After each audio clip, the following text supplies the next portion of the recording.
Untamed is going to be untamed. It's going to be a little crazy. I want to talk to my people. I want to talk to my brothers and sisters. We can have grace and humility in how we interact with other people. Oh, hot dog, look at you. And nobody talked about what's really happening. And let's have conversations about what truth is.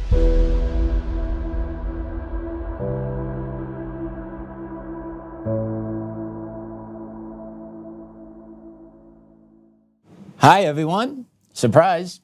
Patrick here. I am in chair today. I didn't sandbag anybody about this. I found out about this maybe an hour ago. So just full disclosure, something came up for Joe. Joe is fine. Joe is just taking care of something, asked me to fill in. I said, but of course, that's what I'm here for. So here I am today. I'm going to try and be a little light, but quite honestly, the reality is we're in a fight that we just simply can't ignore, right? Like if we look around what's going on in the world today, what's going on in our country today, we're simply in a fight that we can't ignore. And we're in a fight every which way you slice and dice it. We are in a fight culturally. We are in a fight politically. We are in a fight economically. We are in a fight spiritually. We are in a fight emotionally. We are in a fight mentally, right? We are constantly in a fight. And you got no choice, really, right? You can't just bury your head in the sand. But we're in a fight you just can't ignore. And we just got to roll up our sleeves and go to work every day. Go to work every day. Love our country, support our country, hope that this mess gets sorted out one way or the other relatively quick before we get to the elections, right? But let's just unpack the last 24 hours, right? Last 24 to 36 hours, just take a look what's going on. DOJ still feeding crumbs to the people with no real answers.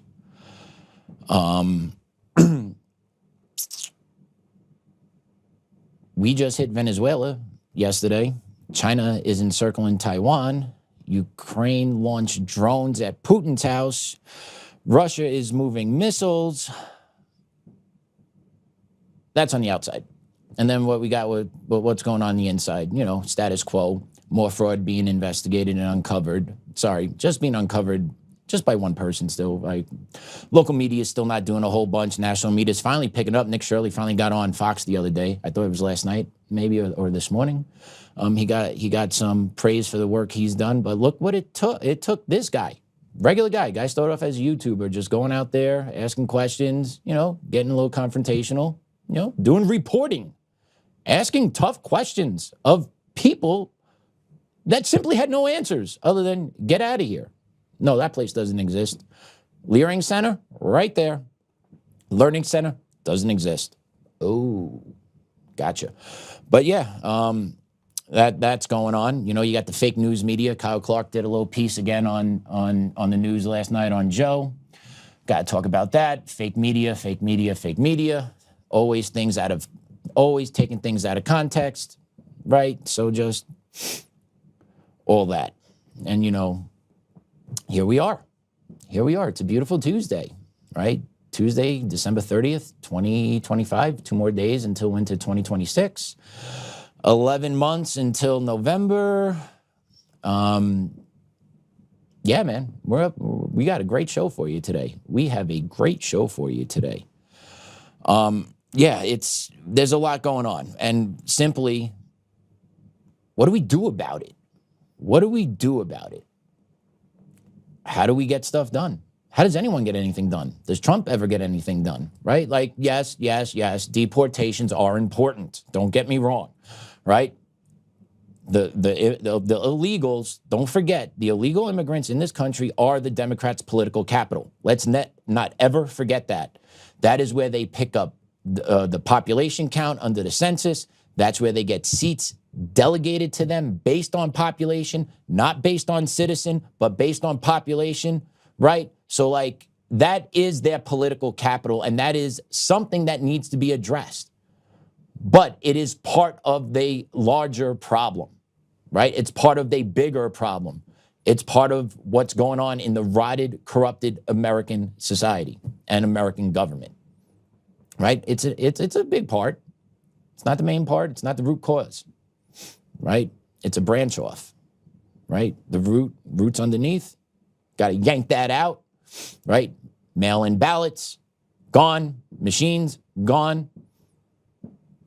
Right? Let's get to the heart of the real issues here, because when the American people don't have a voice of what's going on in their country, everything else is a byproduct of what that system has enacted.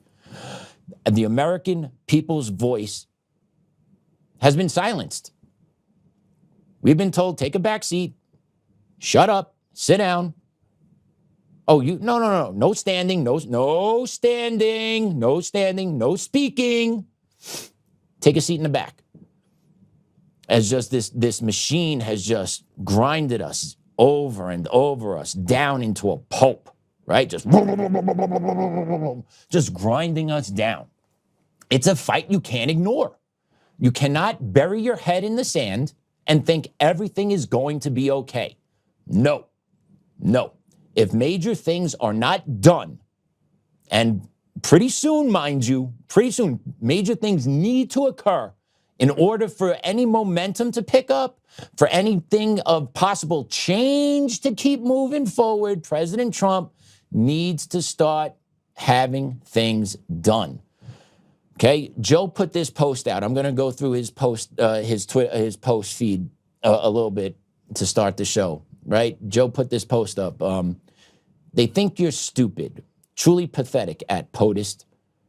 5 years we fought and uncovered fraud of the machines and mail-in ballots. State by state, we dismantled and exposed it. And these clowns in the DOJ act like they can't see it. For FFS, we all know what that means. I'm not going to say it. Hopefully not have Damon do too much editing today. We even drew pictures. Tina went to prison, and countless others have been sued and defamed. But yeah, tell us, arrests that are not being made are being made, while we watch your temporary changes evaporate in the coming fake elections in nearly every state. That's what we fought for sure. Yeah, that is complete frustration and complete truth. Because the reality is, if nothing's done, we go through a regular election cycle in November of 26. The Democrats are going to pick up the House. Democrats are going to pick up the Senate, and we'll have a lame duck president. Game over. Next 2 years, 2 years after that, they'll maintain control of the House and Senate and then put Newsom in or someone else as president. And then once again, the left always play to win. We don't. Here we are once again. Here we are once again. And Joe put that up because he saw a video recently of Hamid Dillon, and she was on the Charlie Kirk show being interviewed. And in that interview, it was brought up about about January 6th and about, there's influences out there talking about how the statute of limitations are going to be up soon. And, we really need arrests for whatever happened on January 6th. And she's out there trying to squash that. No, don't worry about that. There's no statute of limitations, right? Yeah, well, take a look at Joe's response to that video. Okay, it's up on his Twitter feed, his X feed if you want to take a look, but that's A2 if you want to put that up. Joe's just saying, this is bullshit. Stop it. Great, you do your job and arrest drug dealers and pimps. Congratulations. We want arrests for stealing our voice, rigging elections, endless corruption, and perpetrators of the crime against our communities. Like always, you never address and arrest the haves. The politicians, bureaucrats, judges, and hired henchmen that literally have captured and stolen our states. And then you get on here and gaslight us just like the radical left. The people are sick of the deceit. We fought for 4 years because our very sovereignty for decades was stolen by a system of corruption. Now that we know what it is that caused it, You want to continue to act like we are somehow conspiracy theorists. We, and I safely say we, have no confidence in you because you are lying and arrests have not been made. Permanent progress has not been achieved, and traitors and the cartel government are unaffected by nearly everything you and this ineffective Bondi regime does. This is theater at its finest and malfeasance on the intelligence of the people. No arrests have been made, and all you have done is show us it's one big club and we are not in it. But do continue with the gaslighting roadshow. Yeah, there are so many things going on. And honestly, Mark Cook has done a great job uncovering a whole bunch of it through his work on election integrity. Like, there's a video up on Rumble that we put up through him that was on his X page, right? Take a look at that. Go take a look at Mark's work on X. But it's a real thing. It's a real thing. If you take a look what happened to this state in the past 20 years, and you lived here, you'd be like, well, yeah, it is a real thing. I've been here for 10 and I know it. I got in here during the hijacking. I didn't know the hijacking was happening, but yeah. Craziness. And that there is no wiggle room. There is no negotiating with the radical left. There is none of that. It is straight. They put their foot to the gas, pedal to the metal, and they run right through you. You know, they threw Trump in jail twice, arrested Roger Stone, threw Tina in jail, sentenced Tina to jail, sentenced Tina to 9 years in jail. She's still sitting there. For what? You get these rapists, murderers, pimps, drug dealers. Oh, you've had a hard life. Probation. Oh, no, you can just walk free. Oh, no, you cannot be rehabilitated. So you get to walk free too. These people play to win. They play to end. And we're going to be on the other side of this if things don't change. And if you walk around and talk to people, there really are not a hell of a lot of people that are happy with where we are in society, where we're going. The left seems to think the right's going to destroy them. But if you look at the reality of what Trump is doing, what has Trump really done that is hurting them? Deportations, no boys and girls sports. What else? Anything? Oh, he's going to come out with something on housing.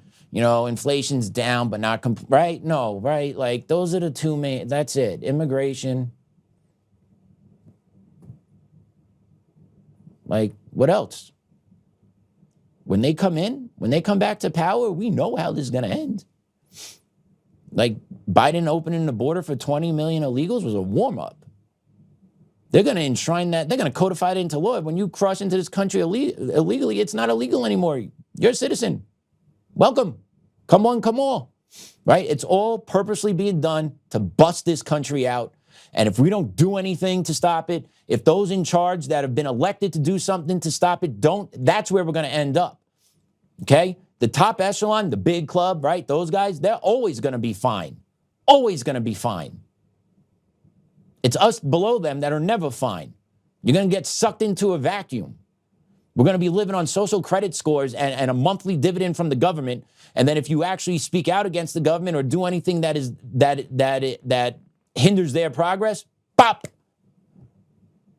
You're going to get kicked off the social credit score. You're going to lose your monthly monthly dividend income, and you'll be out on the street. Give it, 3 to 4 years after Dems take control. Like, take a look. Take a look at what's going on in China right now with their younger population and their social credit scores. I just saw this today online. Absolutely fascinating.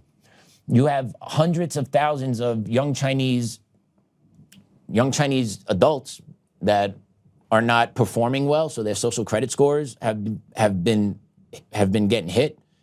They can't get a job. They can't pay rent because everything is done electronically, and Big Brother looks over at them. Right? We're going that way. We will be there. Okay, we will be there one way or the other. So yeah, I might put that into the show tomorrow or the other or during the week for Joe to play for you guys. But yeah, it's something else. It is something else. I see that we have our guest in today. We do have a guest. Okay, our guest is Ty Smith. Ty was on a couple months ago with Joe. Ty is a great guy, super energetic, 30-year former military. I'm sorry, 20 years former military, U.S. Navy SEAL. Has his own Hyro consulting firm. He's the founder of it. I believe Joe and Ty had a great conversation last time about fraternity and a need to start a brotherhood. I'd love to hear what Ty is up to. I am completely appreciative of him still willing to want to come on, even though he found out last minute, just like I did, that Joe would not be in chair today and I would be. So I am very happy that Ty still agreed to join. So I don't want to hold him off anymore. I would love to bring Ty on. Ty, how you doing, brother? I'm doing good, Patrick. How you doing? I'm doing well, man. I was not expecting this, but thank you so much for still hopping in, man. Good to see you. No, thanks for having me. It's good to see you. It's good to meet you. I really enjoyed being on the show the last go around, so I was excited to get the opportunity to come back and hang out with you guys. I mean, already just jumping in, you're talking about a very, very, very important topic, right? And I have my opinions on immigration in the United States, illegal immigration in particular, and my views sound, nearly identical to yours, right? I am an African American man, right, in the United States of America, and so, you've got a part of me that stands on the fact that this country was built on immigration. Everything that we're enjoying in this country today is a result of immigration. That's how this amazing country was built. Let's be honest, a lot of what was built in this country was built by my ancestors who were enslaved in this country hundreds of years ago, right? And let me just go on and say that Black people weren't the only people that were enslaved. Like, this is just humanity, okay? Like, we've been enslaved. All types of people have been enslaved. The Jewish have gone through everything that they've gone through. The Romans had slaves, like all over the place, right?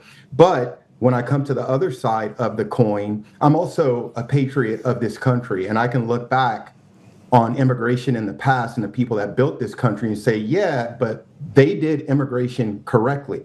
They followed a process. And the result was they have amazing lives, and we have amazing lives in this country as a result of those immigrants, but they did it correctly, right? And so I'm in the position of, I support immigration because I love people, and there are millions of people out there in the world that want to get to the United States because they just want to have a better life and they want to have more opportunity for themselves and for their families. But immigration has to be done correctly. We have a process in place for a reason, and that process is in place to protect American citizens and our way of life. And so what the Biden administration allowed to happen during that period of time that they control the White House, in my opinion, it's criminal because they've endangered American citizens. Sure, of all of those immigrants that came into the country that we know of, approximately 20 million people, right? Most of those people are really good people. They just want a better life for themselves and for their loved ones. But they have to pay the price as a result of a small percentage of people who, make no mistake, Patrick, they came here for nefarious reasons. They came here to do us harm. And that is why our immigration process, it has to be fixed. We have to do a better job of it, but we also have to adhere to it, right? So before, I get a bunch of people out there, especially minorities, going like, oh, he's a Black dude and he's against immigration, he's a sellout. First off, I want to say, F y'all. I don't give a shit what you think. If you can't hear the words coming out of my mouth, then that's a you problem. That's not a me problem, because I am not against legal immigration. I love all people, but I think that we have to do it the right way because we got to protect our country and our citizens. I'm a father. I don't want anything happening to my children as a result of this problem. So I like diving into the conversation right here. Obviously, it's a massive topic. out in the world today, out in the United States of America. And we got to do something about it, man, because it's kind of too late. Bad people have been let into the country, and I'll wrap it up the same way that you did. Eventually, probably sooner rather than later, Patrick, this shit's going to come to a head, and there's going to be a very stiff and bloody price that we have to pay as a result of it. Well said. I'll even say we are paying a price already. Maybe you or I, maybe not directly, but there have definitely been families that have had to suffer the consequences of unchecked migration to this country. That's just the price of doing business. That is that the Biden administration put the American people in. How many Americans today would be alive if there were tighter border security, right? Including drug trafficking, not just bad people coming over, but the stuff coming through the borders as well, right? All like it was just malfeasance, and you know this one name gets swept away in all of it. Alejandro Mayorkas. He was the head of that. He was the head of that immigration disaster for 4 years. I want his ass in the hot seat, right? Biden, that dude was shot anyway. We all know that. But Mayorkas was the guy behind it, making sure all this, right? Ordering forklifts to come in to lift up the temporary border fencing that the Texas governor put in at one point. Like completely, I don't give a shit what this looks like. I am letting as many people into this country as possible. And then he says, oh, no, legally, there's really no laws for immigration. Like this dude is so shot. How is this guy not charged for anything? Like that's what I'm talking, like just something as basic as that is so blatant and obvious of what happened here for 4 years. And people had to sit there, basically told, eat shit. This is what we're doing. And we know it's illegal. We know it's illegal. And our government facilitated it, but yet people within our government that facilitated are not being held accountable. That's what is driving people maddening. At least driving me nuts. It's driving me mad. It's driving me mad because what it comes down to is this. The American judicial system is broken. All right, let's just admit it. It is broken. You don't say. You don't say. And there is a serious double standard that splits it down the middle, right? So basically, if you're one of the haves versus the have-nots, you can do whatever the you want. You can get away with anything that you want to. If you're one of the haves, if you're in the cool kids circle versus the masses, like the normal human beings like you and me, right? Like look at COVID. Look at all the double standards that we witnessed during COVID. Let me just say, you know, what did we find out about Nancy Pelosi and all the stuff she was doing during COVID, like going out and getting their hair done and all this crazy stuff. Meanwhile, Californians were being told that they were going to get put in jail if they didn't stay in their homes. All of it is this massive double standard. In my opinion, the way that the border crisis was handled by the Biden administration, the way that we pulled out of Afghanistan, all of that shit is criminal. Man, people died as a result of incompetence from our nation's leadership. That's criminal, in my opinion. People should go to jail. Look at everything that we've learned about the COVID-19 pandemic now after the fact. Why aren't people in jail? Like, it's very easy for all of us to read. Let's just talk about ivermectin for one moment. There's plenty of information out there right now, right? RFK leaked a bunch of information in a couple of his most recent books.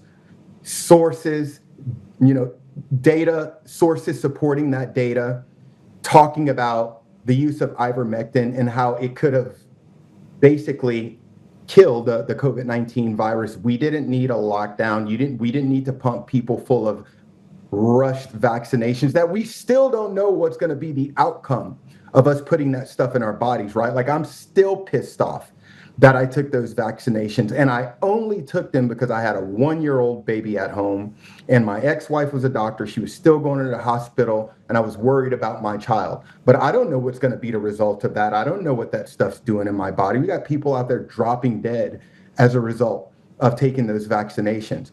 So why aren't those people that were in charge of all of that, why aren't they being put in jail? Why aren't they at a very minimum, why aren't they being drugged into court to answer for what they've done? The American judicial system is broken, in my opinion. And the big joke of it is that, you know, you got people in the state of California that have been in prison for years and that will continue to be in prison for years for selling a dime bag of weed. And Kamala Harris built her career on stepping on those people that look just like her. Well, when she's in a mood to say that she's black, right? But people that look just like her for selling weed. Meanwhile, again, let's come over here and take a look at the criminal behavior around how we pulled out of Afghanistan alone. How many American lives did we put in danger as a result of how we pulled out of Afghanistan? So, yeah, man, I think that the American judicial system is broken. It's full of double standards. And again, all of this stuff is going to come to a head sooner or later, because I think Americans are waking up slowly, but surely. I think Americans are waking up and they're starting to ask these questions of, hey, what the hell is going on? We don't like how this feels. This doesn't look right anymore. This doesn't sound right anymore. And it's time for people to get up and do something about it. And of course, that's not me advocating for violence or overthrowing our government, but it does mean that people have to be willing to get up, do their work, do their research, and have a greater level of awareness than what they're used to, because things are no longer what they seem. In fact, it's at the point where if I can see it with my eyes and hear it with my ears, I'm immediately skeptical. I start questioning everything, because unfortunately, we've learned over the last several years that our nation's leaders, so-called leaders, in a lot of cases, they're lying to us about everything. But we follow this judicial system that's completely destroyed, in my opinion. Oh boy, you open Pandora's box. And I did it on purpose. I'm tired of holding my tongue, right? I'm tired of being frustrated because I'm seeing what is like a public train wreck. And I'm like, can anybody see this shit? It's right here in front of us. Like, am I the only person seeing this? And honestly, like, I'm tired, and I'm not going to hold my tongue anymore. I don't care anymore. I hear you, man. The courts are a big problem. It's a problem when ideology trumps principle, and that's what's going on in the court system.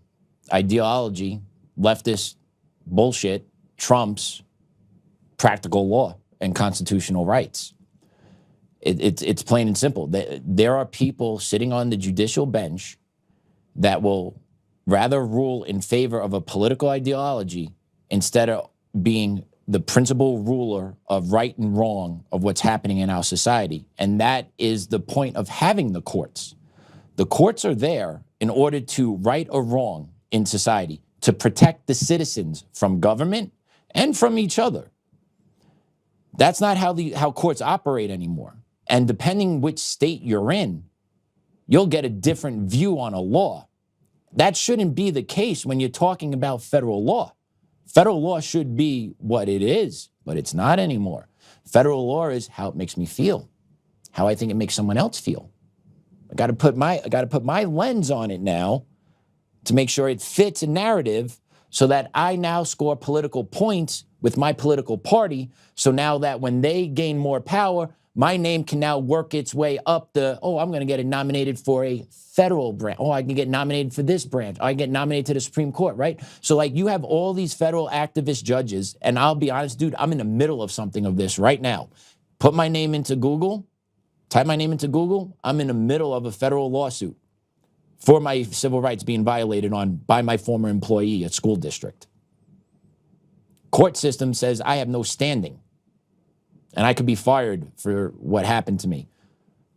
So we're in the middle of appealing all of this, but the courts are hijacked big time. I can't even get in the courtroom to have an oral argument to see if this can proceed. And the amount of,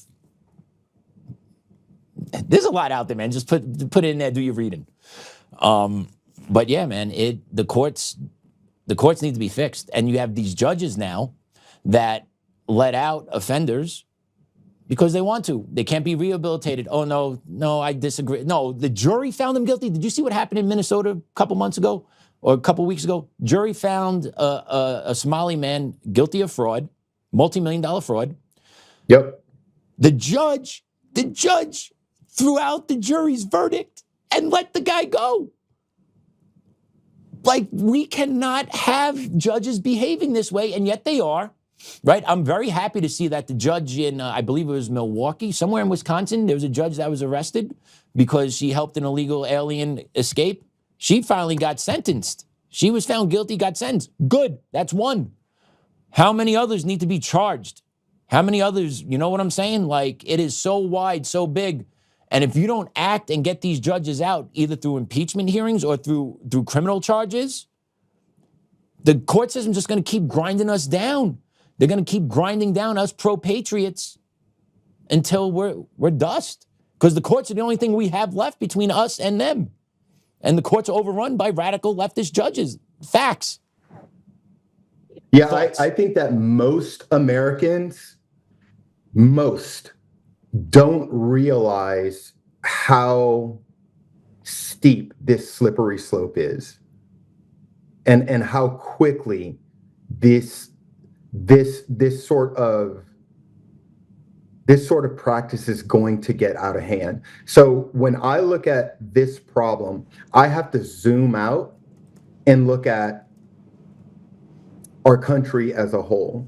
And honestly, Patrick, I think that everything that we're dealing with in America today, this is a culture problem. It's a culture problem. We swung the pendulum too far, man. Like, and that's pretty standard of America. Like, we have very little middle ground, and it's you're either on the left, and not just on the left, but on the far left, or you're on the right, and not just the right, but the far right. And like, there's no more middle ground of, yeah, man, I don't really agree with that, but that's cool. Like, we can be friends anyway. Like, yeah, let's go grab a beer. Like, there's no more of that. What we, like, as normal people, witness from the privacy of our homes or our smartphones when we're looking at a news feed is far right, far left. Everybody in between gets ignored, and it's just brutality and war. And we either got to believe one side or believe the other. But I'm at the point where I don't believe any of them anymore, because I've just learned that they're all lying to us, and that has become American culture. So all of the massive problems that we're dealing with in the United States today, whether you're talking about crime, whether you're talking about immigration, whether you're talking about the judicial system, on and on and on, it is a result of the culture that we have created in this country. And it's destroying us. It really, really is. When you look at the court system alone, like you said it, man, it should be pretty black and white. Laws, especially federal laws, are written for a reason. There should be no bending or breaking of those laws. They're in place for a reason. If you go out and break one of those federal laws, your ass is going to go to prison faster than you can blink. But if one of our nation's leaders bends or breaks one of those laws, they're fine. I mean, just look at all of the congressmen and women, men and women in the Senate. Like, we know how much money these people make on paper, bro. Like, this is just one example. We know how much money these people make on paper. All you got to do is go to the Google and look this stuff up. It's publicly available data. Meanwhile, all of these cats are multimillionaires, like gazillionaire type multimillionaires, but on their government salaries. How in the hell is that even possible? But let you get a stock tip from one of your buddies that's in a company that's about to go viral in public, and then you place a bet, and like, you're going to get hit up for insider trading. Again, the entire thing is broken, and it's a culture problem in the United States. All of it comes down to culture. Crime, lawfare, any instances of racism, bigotry, misogyny, the feminist movement, all of it is a problem of culture, and we got to fix it. We, in my opinion, and I'm probably going to get crucified for this, right? But here's the thing. I don't care. Come find me. We can talk about it in person. Just remember, I bled for this country. I got no problem doing it again.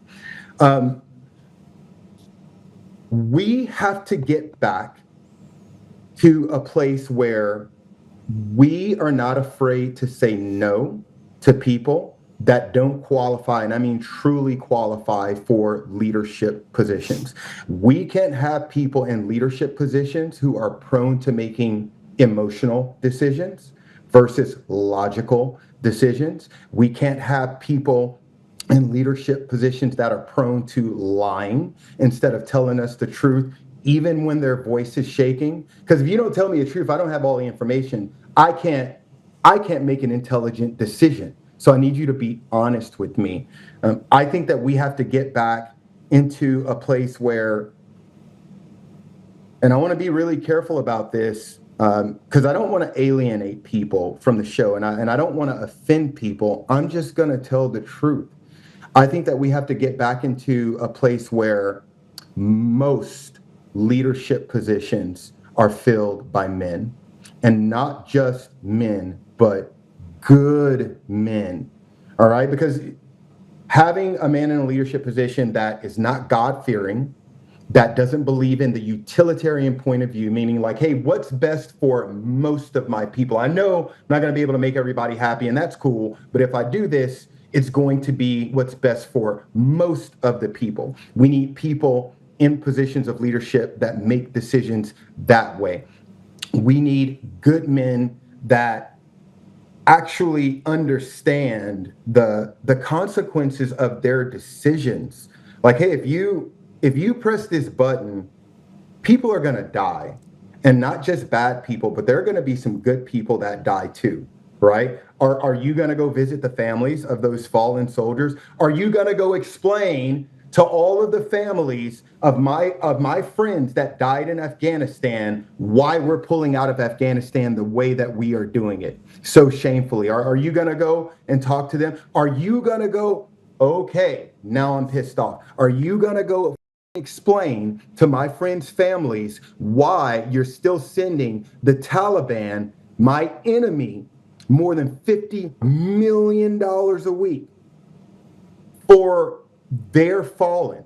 What about the families of my friends that died in those mountains and in those valleys in that country? Enough is enough. I'm over it. I think that we have to get back to a point where we are assigning most of these leadership positions to men, and not just any man, but good men. Men that know the difference between right and wrong, men that are willing to tell the truth, even if their voice is shaking, men that are okay with making an unpopular decision if he knows in his heart that it is for the greater good of most people in this country. We need people in leadership positions that have the guts to go, nope, time out, do not cut that check. I'm not sending another single penny outside of my house to somebody else who probably hates me anyway, right? Until I get my house in order.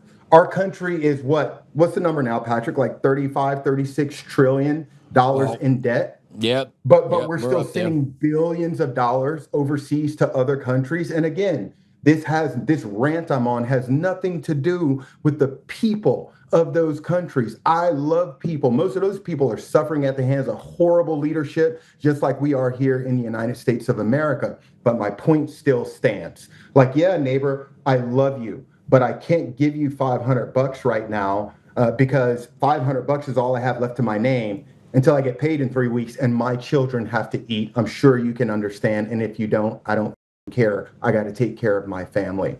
And I could go on and on and on, and I'll cut it there. But I think that we have to do something about the people that we are putting in charge in leadership positions.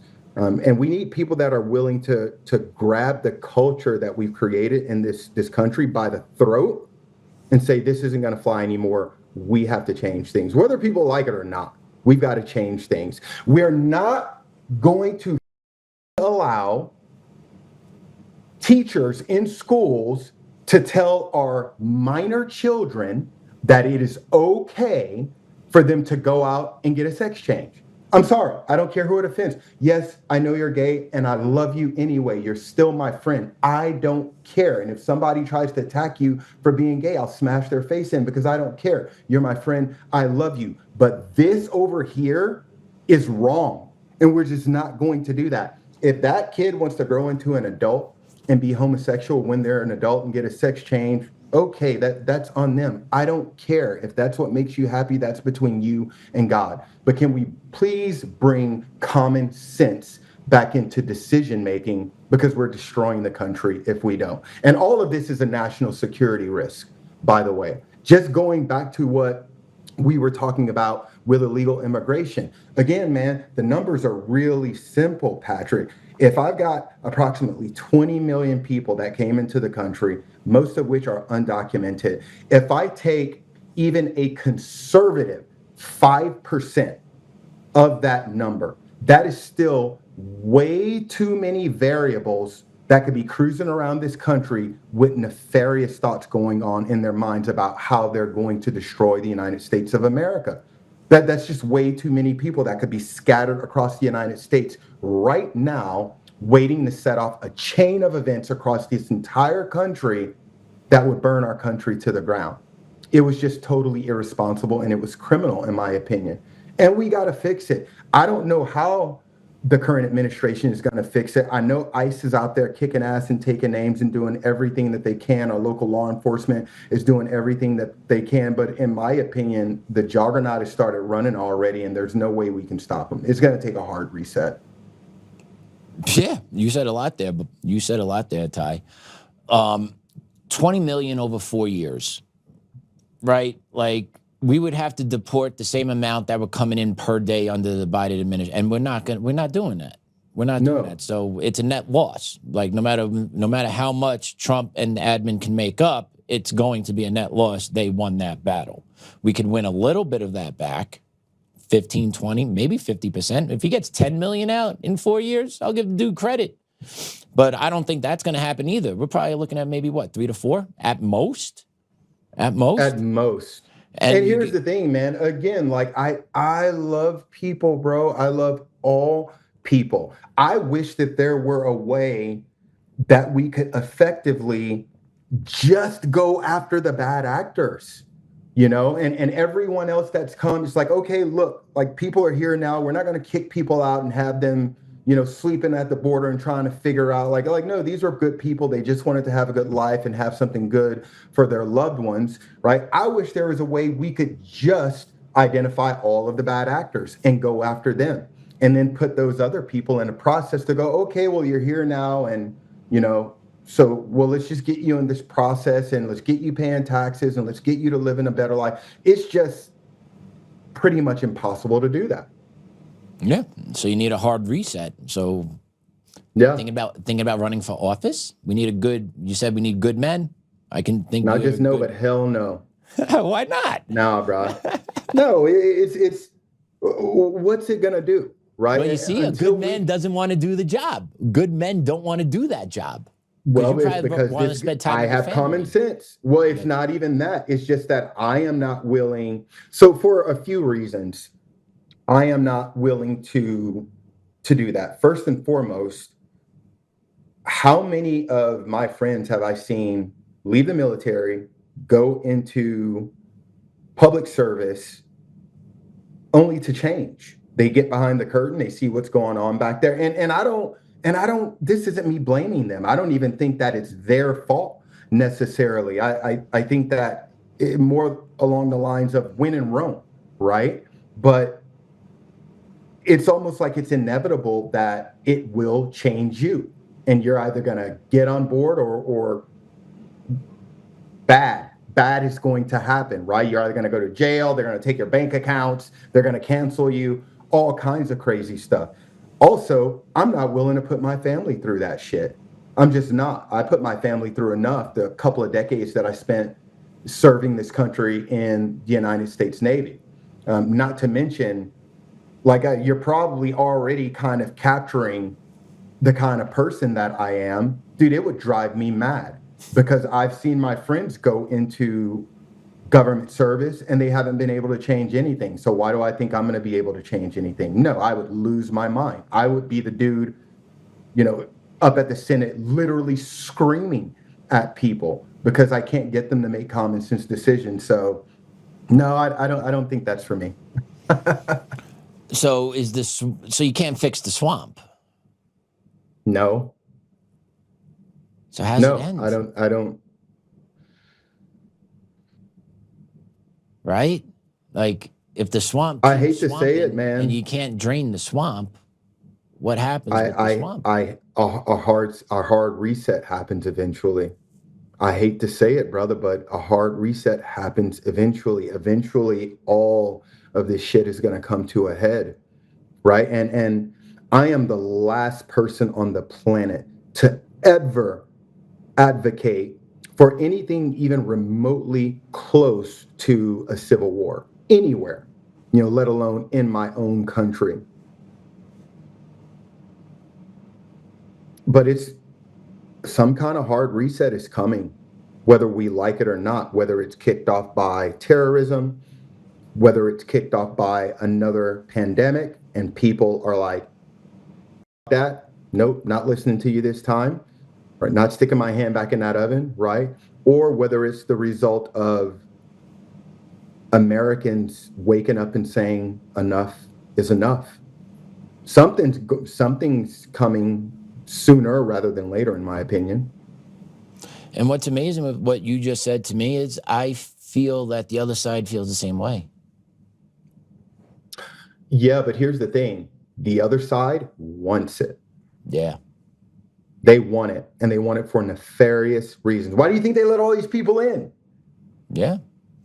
Again, for me, it's like a train wreck, bro. It's like, it's terrible, but I can't turn my eyes away from it because I understand the steps that it takes to create a coup d'etat in a country. I know the playbook.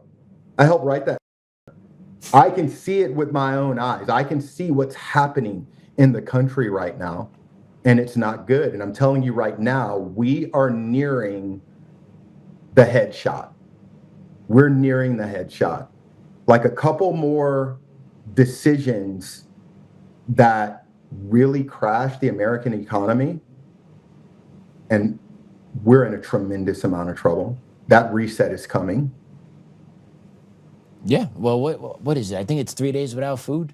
I think that's, 72 hours if you can't eat. That's when stuff's really going to pop. People can only go 3 days without eating. I believe it. Man, I'm cranky after 12 hours. So if you go 3 days, man, I'm sure. And then desperation creeps in, right? So yeah. Yeah. Fear is the number one tool used to control. So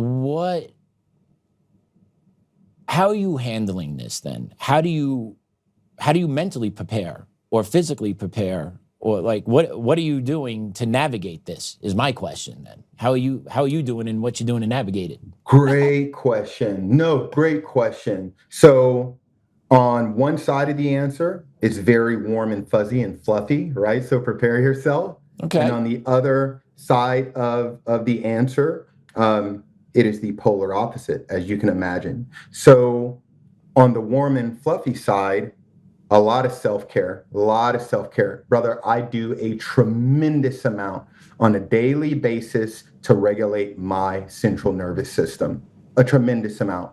Prayer, meditation, working out, heat therapy, cold plunge therapy, reading, studying God's word. Like 24 hours a day, I am completely mindful of my central nervous system. Hey, am I walking around jacked up and pissed off and like looking over my shoulder, right? Or am I managing an individual frequency and vibration that allows me to be calm, even in the face of terror, calm, even when pressure and duress is being put on me because I got to make a split-second decision, like no matter what, I've got to keep that cool.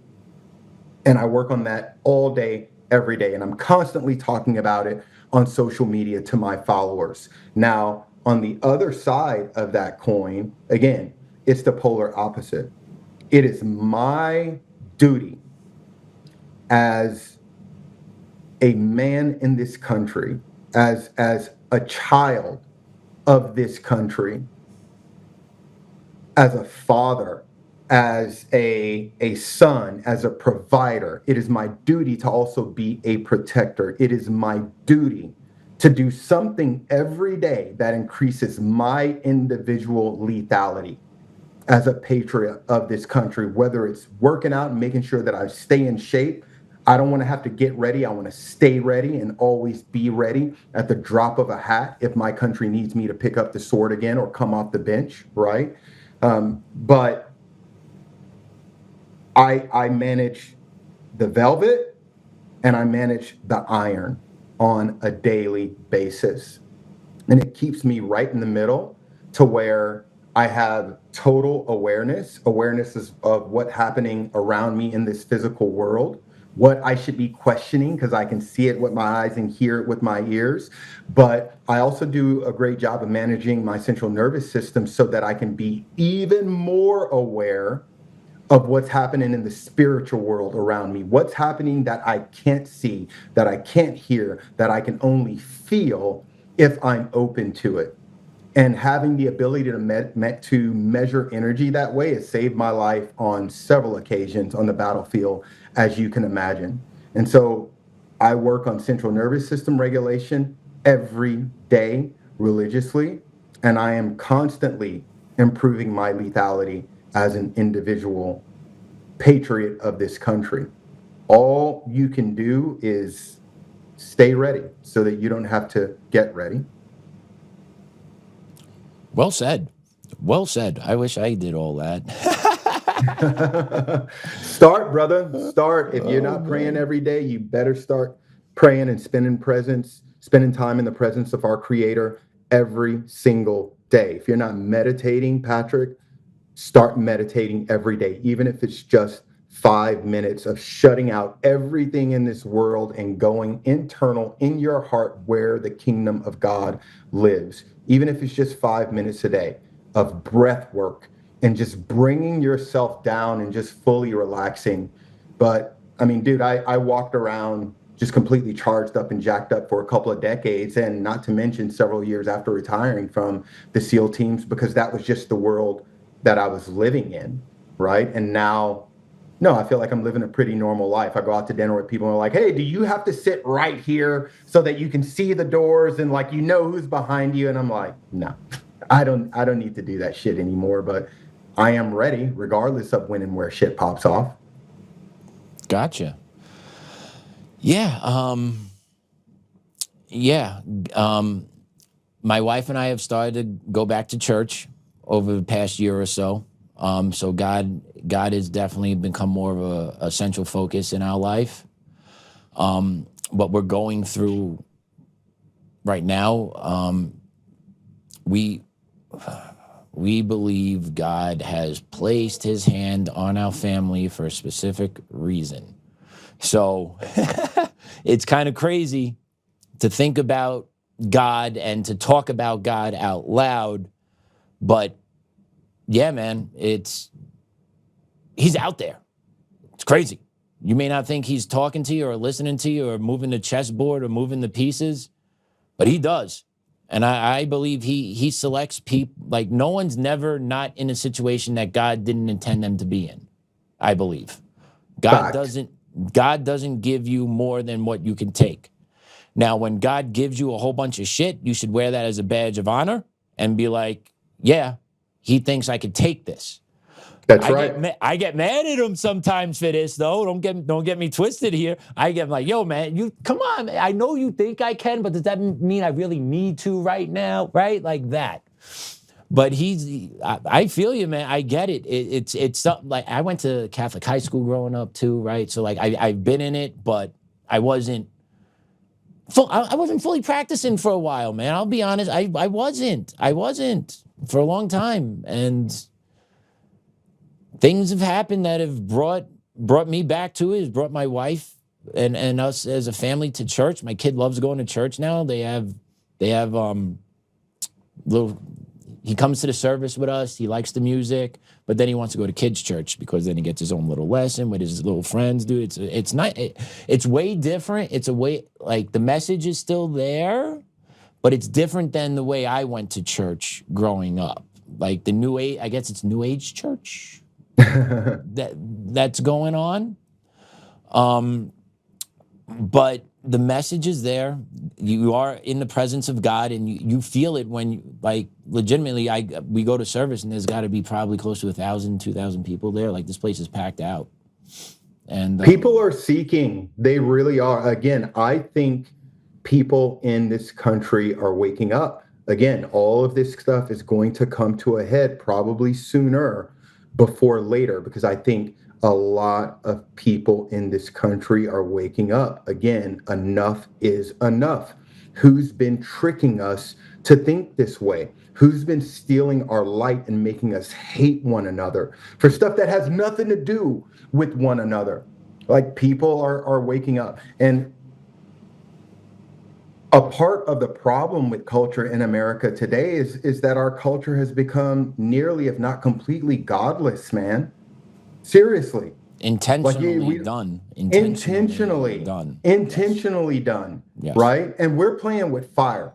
A lot of people don't understand. We are playing with fire. In my opinion, America has become the modern day Babylon. We're literally rewriting the story of Sodom and Gomorrah in the United States of America. It's almost like we're daring God, like, you won't do it. And I'm just like, oh, yes, he will. You need to shut your mouth and get on your knees and pray right now, because we're in a lot of trouble. And here is what I believe. And again, like, people can crucify me for this. Like, I don't care. My father was crucified so that I would have eternal life, and I was made in his image. So if that's what I got to go through, I'll go through it, right? But I'm not a religious person, Patrick. I don't believe in religion. I don't. I will go to church. I like to go to church because I like to be in the spirit and around other people that believe and humble themselves before God, before our Creator. But make no mistake, I don't have to go to church. I don't have to go to synagogue in order to be with my Creator. No, Jesus died for me so that I could be with him 24 hours a day, regardless of where I am and what time it is, right? I don't have to go kick it with the Pharisees and the Sadducees in order for me to be with my Creator. I think that, and look, I've read the Bible cover to cover. I needed to know for myself. And I don't think that the Bible is a religious book. I don't. I think it's a love story from God to us. I think it's his instruction manual from him to us, according to how we can experience heaven on earth. I think what he's trying to tell us is like, hey, man, you don't have to die in order to come to heaven and be with me. Like, there is a way you can be with me and live heaven on earth and be as happy as you could ever imagine being. And I know that that's possible, bro, because God created everything with balance in it. Everything has balance. Good, bad, up, down, left, right, night, day, right? Yeah. Light, darkness, heads, tails. I could go on and on and on. Everything was created with balance. And so I know there's a such thing as hell on earth.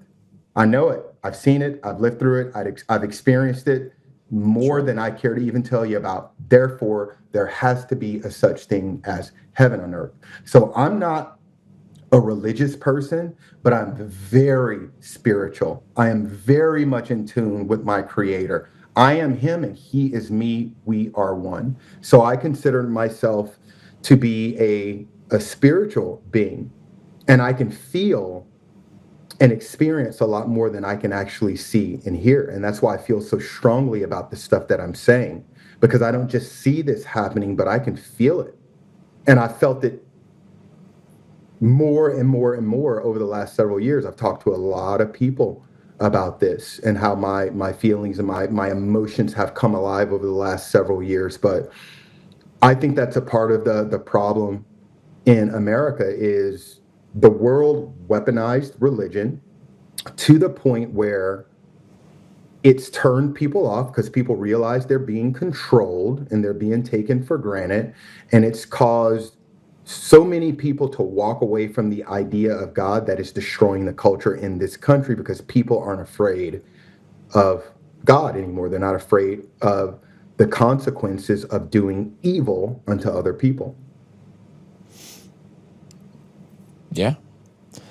And with God really being removed from society intentionally has lasting consequences. If it does. And yeah, people have their own individual choice on whether or not they want to pursue their religion, right? Freedom of worship. They have the right to. But when it's not being advertised as much as thongs and bras and porn, right? Bro, I'm telling you, we're in trouble. We are Right. in a tremendous amount of trouble. We are the modern day Sodom and Gomorrah. And that's the problem when you have, and you know, we caused this because we actually had a good society. Like things were going well We for did. a while, and we got lazy, We did. got fat, we got complacent, and now poof, here we are. No one's paying attention. Look at the country our grandfathers built when they came back from World War II. They built the greatest country on the planet in the history of the world, bro. I know.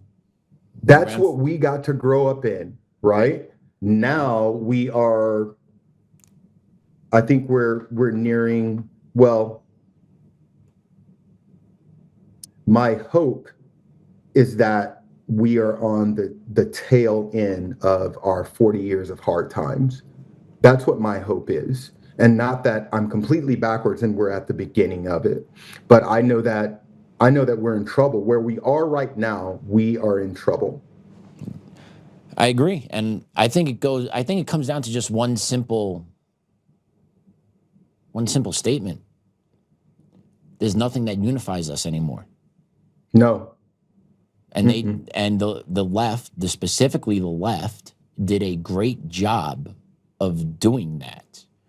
When you were speaking earlier about, you know, immigration done the way immigration was done earlier, done the right way. Yeah, there was a process. There was a process to come to this country. And then when you came to this country, you didn't get a free cell phone. You didn't get a free hotel room. You got dropped at the dock. Hopefully you had someone here that you go stay with. Otherwise, you and whoever was you were on the ship with pulled your money, got a room, and lived 15 in a small ass apartment sometimes together for a long time, right? But those people came here for a better life, and the belief that they can achieve that better life in this country. And that's what made this country great, was that everyone believed that. Everyone that was coming here, wanting to be here, they flocked to America because they were oppressed everywhere else. This was, right, the beacon of freedom. That's right. Right? That doesn't mean come here and you get to do whatever the hell you want and I have to accept everything you bring here, right? Like that got twisted way along the way. And the assimilation of coming into America, like, don't get me wrong, there is good and bad in American culture as well. Right. But if you assimilate into the American culture of a good work ethic, educate yourself, and want to just produce something, life would turn out to be okay for you more often than not in this country. Right. But the belief of that is totally shredded. The youth in this country believe, the younger generation in this country believe that if I'm not succeeding, it's because of X, or if I'm succeeding, it's because of this. And that's been injected into the school systems into these kids, that kids actually don't even know each other, but they see each other at school and they hate each other. They despise each other based on just what they look like. And that had nothing to do with society teaching kids that. That's what was taught to the kids in the school system. And I challenge anybody to come debate me on that preaches this work in the school system. Come debate me on that. I dare you.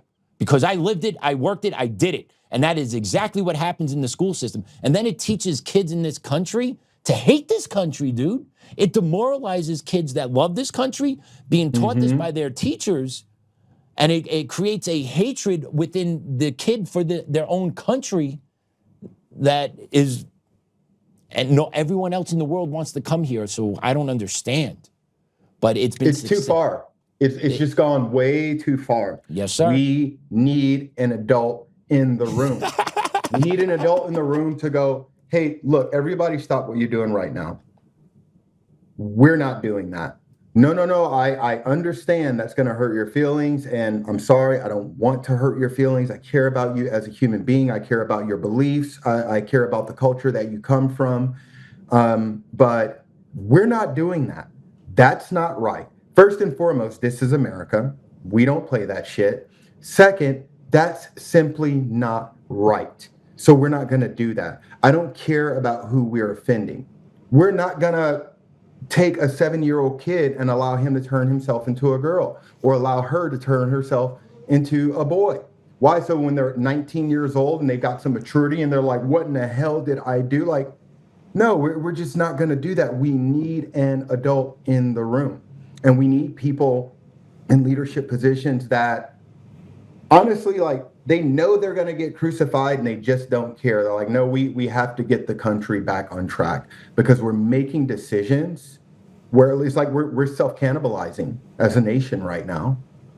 Yeah, and how I see this going, how I truly see this going, is legitimately people moving to states that they politically align with. Like 100%. Legitimately. That's what I did, dude. I never thought I would do that. I can't get out of here. I can't get out of here. I never thought that I would do that. I never thought I would be one of those people that was just so done that I would leave the state of California. I love California. Now I'm in Florida. Okay. Yeah, I left California 2 years ago as a result of divorce. And I was like, okay, well, I guess I'm going to move forward with the plan. And I established residency in the amazing state of Arizona, out in Scottsdale, Arizona, my favorite city. But I recently moved to Miami, Florida, just over the last week to raise my daughter, because my 6.5-year-old daughter moved out here with my ex-wife. And there was no way in hell I was going to let my baby grow up without me. And so I said, all right, fine. I packed up everything and I moved to Florida over the last week. And I'm figuring it out now that I'm here. Well, congratulations. Congratulations. Thanks, brother. I appreciate it. But yeah, I would like to go to Florida. I would love to go to Florida. I got to tell you, bro, I like it a lot so far. Yeah, I like it a lot. I have family in Florida. My in-laws live in Florida. They live in the Villages retirement community. I don't know if you ever heard of that or not. No. It's up by Ocala. Place is sick. Oh, okay. Yeah, that's not too far from here. Like, everyone's got their own golf cart. Like, it's dude, yeah, man. Yeah. And politically, I align. Like, it is what it is at this point. You know, like, I want, like, if my kid's having questions about their gender at school, which my kid won't, but in case, God forbid, he ever does, I want a state that says, okay, that school needs to call me, not hide it from me, in order to protect the kid from his MAGA dad. Like, yeah, those people should go to fucking jail. Those people need to go to jail, in my opinion. There are laws on the books. Colorado has them. California has them, where counselors do not need to tell parents that their kids are questioning their gender. It is crazy. And then some kids actually, like, get into these discussions with their parents, like, Mom, Dad, like, that's Susie over there, but that's really Johnny, but he goes by Susie at school. But do I go call him Susie in front of his mom, because I don't know if his mom knows, right? Like, you have kids literally having these conversations with parents because the school system's in the middle of all the bullshit. And then you have kids out there that, like, I want to say hi to my friend, but I don't know what to call my friend, because I don't know if I can call them this, that, or the other thing in front of their parent. And these are young kids that are in elementary school, 5th, 6th grade. Like, that's crazy. Yeah, it's horrible. It's horrible. I think it's beyond crazy. I really, really do. Kids depend on grown-ups to be the voice of reason in their lives. Kids will kill themselves if we let them. They just don't know any better. They're just being kids, man. Right. They're just cruising around. They're not thinking about consequences. They'll kill themselves if we let them. They depend on us to be the voice of reason in their lives and to teach them the difference between right and wrong so that when they become adults, we've set them up for success, not confusion. And we're setting them up for confusion. Yeah. And we're also setting them up to like, hey, I have to validate every time you feel a certain way. Like, I don't know about you, Ty, but in the real world, no one gives a shit about what my feelings feel. I don't know if people care about your feelings. People really don't give a shit about mine, especially the court system. My court. And we're teaching these kids to hate themselves. Yeah, man. We're literally teaching them. We're teaching these kids to hate themselves. We are teaching children to hate God's creation. We are teaching children to question God's creations. We're teaching them to question God's ability to create perfectly, exactly the way that he intended. Who is their biggest not good. threat? Who is teaching this, and who was a threat? Who was out there preaching this? Became really popular. We had you on the same week. Who's that? They took out Charlie. Oh yeah. You know, absolutely. So like when you go out there, that really broke my heart. Yes, sir. When you go out there and you preach that message and you connect with that younger generation and you help spark that revival, you should be held up. No. Charlie was seen as a threat. He can't stand. He can't go out there. It's a culture problem. Yeah, it is a culture problem in this country now, Patrick. And these kids are so confused; they don't even know which way is up, bro. Yeah. And the immediate answer is he deserves to die for what he says. Like, I don't know anybody on our side, and when I say our side, like the right, the conservative side, whatever you want to call us. Like, I don't know anyone that's ever said, yeah, that person deserved to be killed. You know what I'm saying? Like, for saying what they said. I would never say that. Like, but like AOC should be offed, right? No one says that. I would never say Congress. She should be out of Congress. Yes. But like, we don't go around saying that or celebrating that. The other side consistently celebrates death, destruction, and violence towards us. Like, I don't know how you continuously coexist in a society that one side perpetually wants to destroy and shit on the other side. We just want to survive, dude. We just want to survive. Well, that's the thing, and our bro. Kids to be left alone. They don't want us to coexist. That's the thing. They don't want us to coexist. They want us to either get on their bandwagon or die. That's what they want. And you know who that sounds like to me? Taliban. The American Taliban. That is what that sounds like to me. You either get on this train and you conform to how we're living and how we want you to live, or we're going to kill you and we're going to take your kids away from you and blah, blah, blah, blah, blah. And to me, I say, good luck. But what did we do with the Taliban? We never defeated them. We withdrew. No. Yeah, but that's the thing. We withdrew. We could have defeated them. America doesn't fight wars to win anymore. And neither does the right. Neither do the conservatives. We don't play to win. We don't play to win. And what's going to happen is we're going to lose and get smoked. And those that are above us, that are on our side, they're like, oh, yeah, go, yeah. They'll still be fine. And we're going to get stomped. We're going to get stomped hard. Absolutely. Because make no mistake, the other side is playing to win, and they're playing for blood, and they mean business. Yeah. And they get away with it. And they get media protection all over the place, too, dude. It's crazy. Yeah, man. It's a fight we can't ignore, but how is it a fight we win? Yeah. Let me ask you that one. Now, let's close with that question. How do we win this fight? Man, that's a really deep question. I don't know if I want to even pretend to know the answer to that, bro. That is such a complex question. It's so deep. Bro, because these are layers we're talking about. Facts. Here, Patrick. Like, we talk about needing to drain a swamp. You know, like, there's layers to that swamp. Facts. We don't even know who's who in the zoo. Like think about what I was saying earlier about the steps that it takes to affect a coup d'etat in a country. and think about where we are. We're at the end of the playbook. Smack dab in the middle of that playbook is splitting government. That's already been done, man. So how do we fix that? You've got Republicans that are looking at other Republicans going, what? No, we're not doing that. Who the f are you, by the way? I've never even seen you. Like, what are you talking about? You're Republican, right? And you've got Democrats that are doing the same thing. They're looking at one another like, I don't even know who you are. Like, nope, I don't agree. We've already split government. So our leaders can't even agree, bro, within the same party. They can't even agree. Yeah. The Republicans can't agree with one another. Democrats can't agree with one another. I don't freaking know how we fix this. Again, the problem is so big and hairy and complex. There's so many layers to it. I don't know. All I can feel is that it's going to come to a head sooner or later, and probably sooner. And I don't think it's going to be pleasant, however it goes down.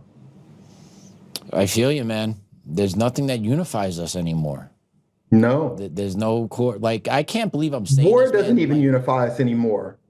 Like post Terrorism 9/11. doesn't even. Yeah, exactly. Post 9/11, we were unified like you would not believe. I've never felt anything like that in this country in my life, and I haven't felt it since. Right. And look where we are 20 years later in my lifetime. Right? Yep. I was 20 years old in college when I was 19 in 18, freshman year in college when that happened. And we were united, like everyone checking in on each other, didn't give a shit. Like we here, we how did we get here? You know, it's awful. And like, it makes me think, do we need something like this to happen again in order to bring this country together? Because I think if something like that happens again, we won't come together either, though. I don't. That's the thing, Patrick. I don't think that it will. I don't think that we will. Right? Like, I feel like the hatred and rot. That has become the culture. Yep. That's become the culture. So current day, if something like that happened in the United States, it's almost like you'd have half the country celebrating and the other half going, "We're gonna kill these." Yeah. You know, it's like it's a mess. I agree with you, man. I could easily see people celebrating a terrorist attack in this country that are American. It already happens. Yeah. It already happens. It already happens in neighborhoods in the United States of America. Look at how many people, look at how many kids were on college campuses celebrating the assassination of Charlie Kirk. You're right, man. And we allowed it. Yep. And it was allowed. Yep. We allowed them to do this. Yep. You're right, man. In other words, I'm telling you, we're in trouble. It's disgusting, dude. It's disgusting. Whew. Yo, Ty, man, great conversation though, man. I hope you got a lot out of it, man. I thought it was a great conversation. I'm not trying to replace Joe or anything. Did too. No, it was great. This is stuff that needs to be talked about, Patrick. I was saying on social media the other day, I was like, yo, you know what? What have we been tricked? You know, Hit they us say with the your three social. things. Hit us with your social right now. What's your socials? I got you on Instagram at Coach Ty Smith. What are you on X? Ty Smith on Instagram, on Facebook, on YouTube. I'm also at Coach Ty Smith on LinkedIn. I'm Ty.Smith 31 / LinkedIn. What else am I on? On TikTok, I am also at Coach Ty Smith. I think that's about it. Are you on X? Not really. Okay. I need to. Yeah, I need to. I will. Fair enough. Because I tried to find you on X and I couldn't find it. No, I will. In fact, let me write that down. I need to get my shit together. But you've got the website up for Hero Consulting. Yep. We are an executive coaching and a leadership development shop. We work primarily with middle market businesses and publicly traded companies to help them tighten up their leadership so that they run the business and the smaller departments within the larger business more like a SEAL platoon, so that the business runs more efficiently and effectively and teams actually work together. Do you focus on any woke ideology in your trainings? No. I know. No. I'm rising a little bit. Absolutely not. I was rising a little bit. In fact, dude, most of this stuff that you and I talk about I won't even breach these topics in the corporate environment. This is just, you're getting like, this is just me, personal Tyrone Smith that you're getting. I appreciate that. It's refreshing when you can be authentic and real and just, say what you think without judgment. It's nice. I just don't care about people judging me no more. Fair enough. Well, I don't judge. So that's kind of where I was going with that. But I forget we have people actually watching too. I forget. I forget people are actually watching when we're doing this. And I'm glad people are actually watching. Yeah, nah, dude. Yeah, man. And I don't know if you know this or not. Joe just announced he's going to be running for Colorado governor too. So I did not know that. That's amazing. Yep, he threw his hat in the ring the day after Christmas. So he will be running for governor of Colorado, which we need some help out here. The state's crazy. Yeah, I hear things are getting a little mad out there with the scenery, immigrant rings taking over apartment complexes and shit. That was a thing. Like Tren de Aragua took over North Aurora. My mother lives in North Aurora. Like I drove through and saw things that I'm like, yeah, this shit ain't normal. This ain't normal. Like legitimately on one street corner, there was 2 cars parked. One car was a 4-door blue sedan and had a one of those reflected things over the front windshield, right? Mm-hmm.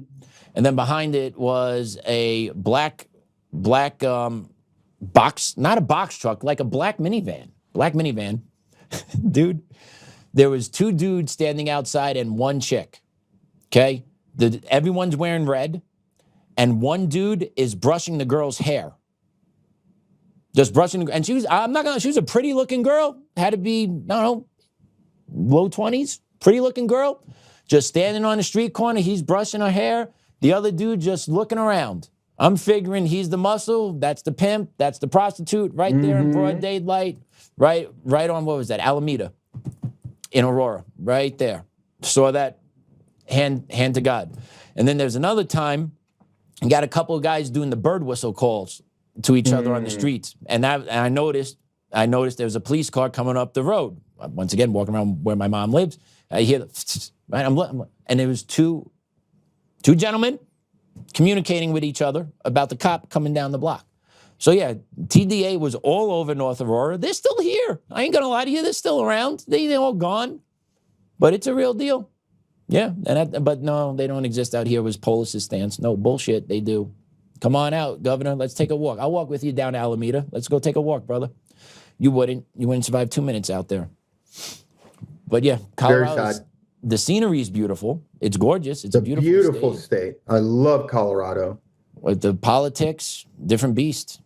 And eventually the same thing with California, man. I just couldn't take it. I couldn't take it anymore. I love California. I'm a surfer. I love Southern California. And I couldn't take it anymore.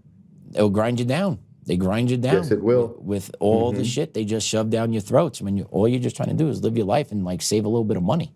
Like that's it. Dude, we didn't even talk about how families are divided as a result of all of this polarity, right?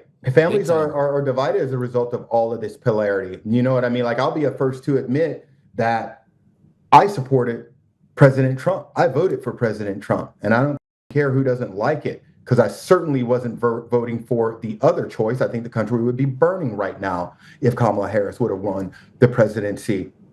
But my ex-wife, right, who's a good person, and she's very sound for the most part, she is as far opposite of my beliefs as you can get. And that was one of the reasons why we went separate ways. Our house was divided.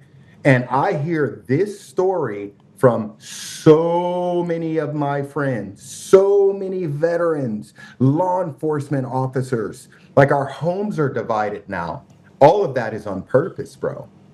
Yeah. Yeah, we don't want we don't want kids that have our parents living together and happily married. No, because that's a threat to government control. No, it's not our culture anymore. Yeah, it sucks, man. It absolutely sucks. It does suck. I grew up in a single mom household. Like my dad was not around when I was growing up. So I have Same here. I have a 3-year-old. I'm 42, have a 3-year-old, married. I ain't going anywhere. Like that kid is the most important thing to me. and I need to raise him the right way and prepare him for shit. That's my job. I don't get paid for it other than his love. I get his love. Absolutely. And hopefully that is literally why I packed up my shit and drove 3 days and moved to Miami, Florida at the drop of a hat, because my child was moving here. I said, well, I guess I'm moving too. Yeah. And I'm hoping maybe he'll, if I need it and he needs to wipe my ass when I'm in my 80s, he'll remember the dad raising him. Like that. That's right. That's the payment I'm looking for, buddy. That's really it. You don't got to give me anything. Just, if dad's shot and old and mom ain't around, you got to take care of pops a little bit. That's all. But we'll have fun. But yeah, man, it's 100%. Like marriages have ended, friendships have ended, all politically induced. Oh yeah. And once again, it's ideology over all else. Ideology over principle, ideology over love. My loyalty is here, not there. It is crazy. And they talk My hope is that people continue to wake up and realize that we're all being tricked into hating one another so that we can be controlled. Yeah. And what I've learned, it takes people getting smacked in the face with the boomerang, though. Yes. Yeah. Like you're right. You need to get smacked in the face with the boomerang, like, oh shit, that was, okay, I see it now. Oh man, I see it. Damn it, right? And like more and more people keep getting smacked with the boomerang. But I hope we got a lot more, and they come out a lot more quicker. Like I don't know what else to do. Like I get hit with a boomerang. My wife got it. My family sees it, right? But some of my friends still didn't see it. Like they need to get hit with a boomerang. Well, one of the things that men like you and I can do, and this is what I am doing, right? It's why I'm a lot more public than I used to be. It's why I come on podcasts. I'm starting my own podcast here very shortly. Is because we have to have these conversations, man, whether people like it or not, whether they agree or not. We have to become comfortable having uncomfortable conversations. And we need to have those conversations not to win, but to have greater perspective as an individual. I want to learn about all of the things that you learned growing up in your culture so that I can measure them against the things that I learned, not so that I can decide who wins, but just so that I have greater perspective. I might learn something from your culture I can inject into my culture, and that helps my people. Just because I wasn't a stuck-up, arrogant asshole that felt like I couldn't learn anything from you because we're different. We got to have these conversations, man. And it doesn't matter who wins, but can we meet in the middle and create a better life for the generation coming up behind us? That's what I'm interested in. And that's who needs to win. We don't need to win conversations, but we need to have these conversations in order to set up that future generation for this success. I agree. That's what I'm hearing from you, and I agree with you 100%. Because it's not about us. It's about them coming up behind us. No, it's too late for us. Exactly. Yeah, it's too late for us. We're like, I'm 47. I'm halfway there. Like, I have to plan for the generations coming up behind me now.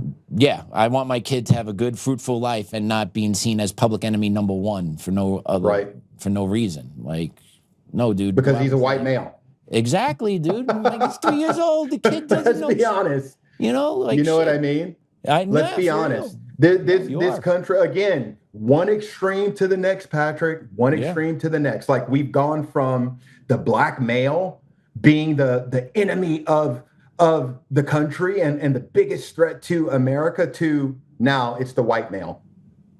We go from one extreme to the next. It's like, hey, time out. Can we meet in the middle? No. What about the people that are actually breaking laws? Can we say they are the enemy of the country, not just all black dudes or all white dudes? Like, can we add a little common sense, please? We don't do that anymore. From your lips to God's ears, my man. That's where I'm at with that. Your lips to God's ears.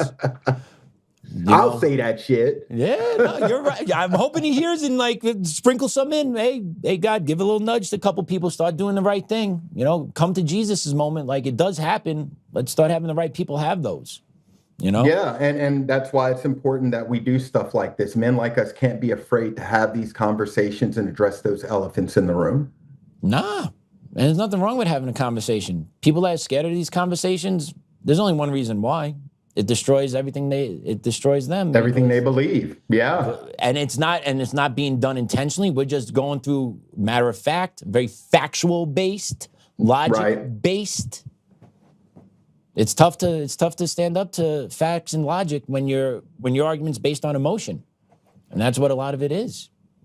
Well, Facts. And that's why I think that we need more real men, good, strong, assertive, not toxic, faithful to God, honorable men in more leadership positions in this country, and most, if not all, of the leadership positions in this country, in my opinion. And I know women are going to hate me for saying that, but I just honestly, I don't care. We need to make decisions that are going to be better for this country and not make this country worse. The current state of this country is a national security risk, and people aren't going to wake up until it's their front door getting kicked in by MS-13, until it's their bedroom window being smashed, and you got some gang member coming in to rape their women and children. People aren't going to believe until it's them, but then it's too late. Yep. Trust the victims of the effects now. Trust the victims of who it's happened to. These stories are real. It has happened. Just because it hasn't happened to you yet doesn't mean it won't. So, yeah, man. All true. Ty, great conversation, dude. Thanks for joining. And, dude, when you start your podcast, let us know.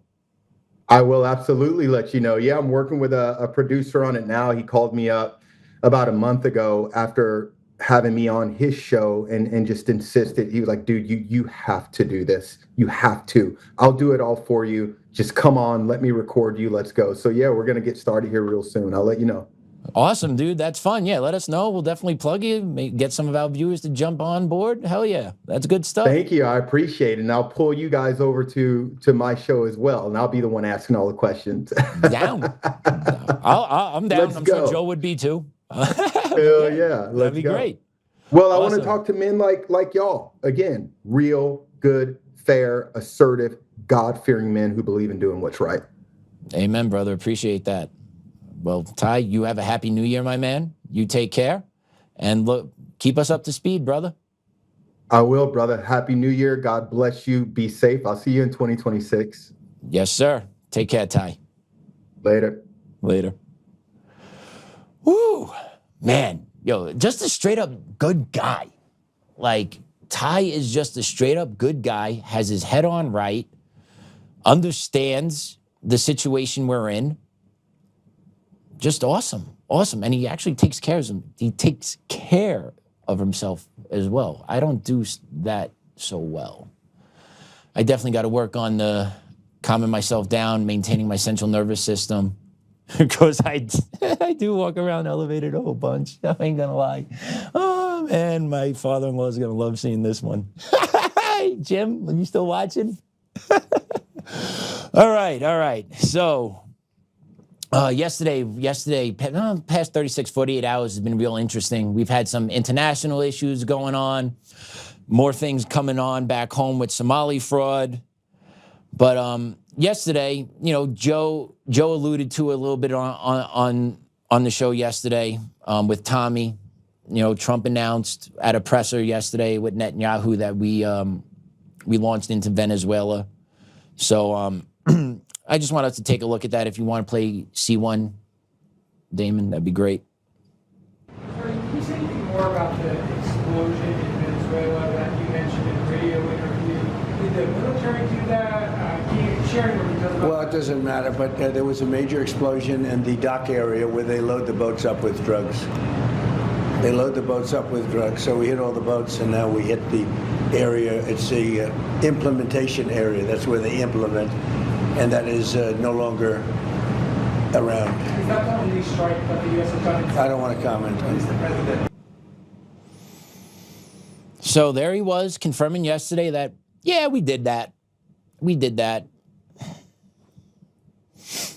Is this still really about drugs?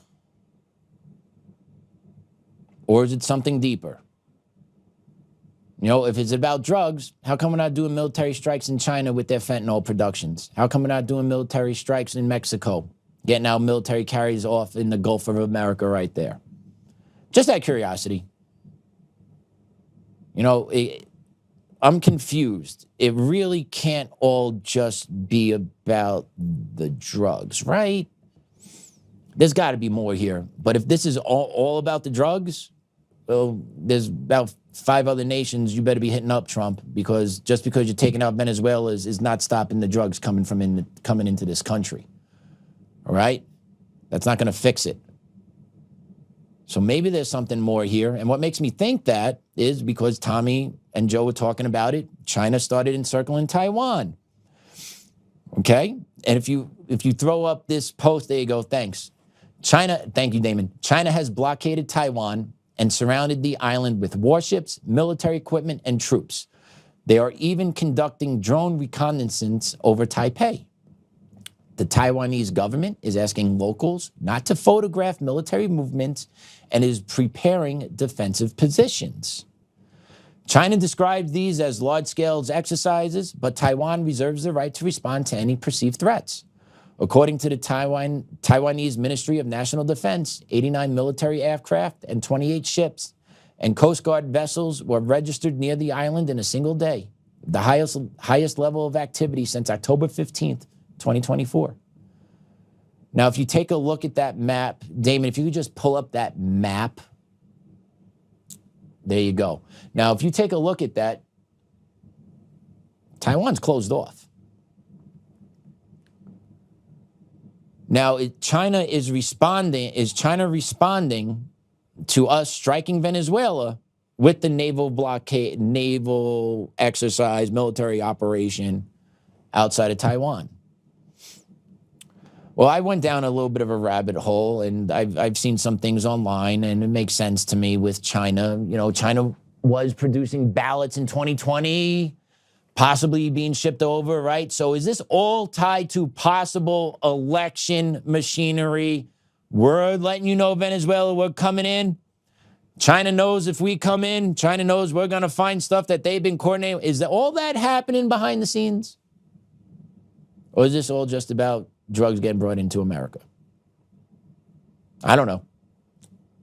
I hope it's bigger, to be honest with you. Like, if we're going to war with Venezuela, and if we're loading up all of our ships down there, and we're getting our military primed, ready to go, we're launching strikes in their borders now, it better be for something big, dude. It better be for, we got them. We got the elections. We got the election information. We're going in for Maduro. We're going into we're going into the data centers. We're pulling it. We're taking them out. Here it is. I don't want to be let down again. But I hate to say, with this administration, I've been let down more often than not, man. It sucks. But I really hope it's something bigger. I really do. I really do. And then you got the Ukraine-Russia fiasco going on. I don't know if you guys caught it yesterday, but I believe it was 2 nights ago now, right? Because, yeah, I think it's 2 nights ago now. Russia is saying Kiev launched, specifically Zelensky, I guess while he was over here, he was coordinating with his people back home, that they tried to attack Putin's residence with drones. Breaking, Ukrainian drones target Putin's residence as Moscow threatens retaliation. Russia says Ukraine launched a large-scale overnight drone attack on Vladimir's state residence in the Novgorod region, with all UAVs intercepted by air defenses. The strike reportedly occurred during active negotiations between Moscow and Washington, sharply escalating tensions at a moment meant for diplomacy. Lavrov, who is their Secretary of Defense, says, considering the final degradation of the Kiev regime, which has shifted to a policy of state terror, Russia's negotiation position will be revised. Despite the escalation, Moscow says it will not walk away from the talks with the United States, signaling negotiations will continue under far harsher terms. So, did Zelensky try and take out Putin's residence? Zelensky and the EU are saying, nope, didn't happen. Russia is saying, yes, it did. There are some images online showing possible radar tracking of drones from Kiev towards Russia that night. Who knows? Once again, it goes back to who the hell tells the truth. Why is it so hard to tell the truth? Why is it so hard to do the right thing time and time and time again for any political leader pretty much in any country? Why is it so freaking hard? Just tell the truth. Yeah, Vlad, I tried doing it. Sorry, I was over here at Mar-a-Lago. I was feeling kind of nice. I was having a drink by the pool. Thought I could end it real quick. Right? Hey, Zelensky, if you try doing that, just come out and say it, brother. Just come out and say it. You know, and I give Russia credit here for not walking away. But I have a feeling Russia's probably going to hit them back. They really tried to hit Putin's residence. I'm pretty sure Vlad's going to have something for those guys. But, you know, this thing's been going on since 2022. When is this going to end? Right? Just another war that's being paid for by everyone under the sun. We send millions and billions of dollars here, there, every which way. Other people get rich. Zelensky's wife went on a shopping spree a couple years ago. He's looking fresh in new suits now. He's got money for new suits. I wonder what his net worth is at. I wonder if we can get Zelensky's net worth before the war started till now. And which, by the way, he's not actually the affected. He's not really elected anymore. I don't know if they care over there or not, but he suspended elections and his term's up, but they haven't had new elections because they're in a state of war. So this dude's just a grifter sitting on top, pretending like he's president, calling all the shots, siphoning money off of us. We keep giving him money, which is absolutely out of control.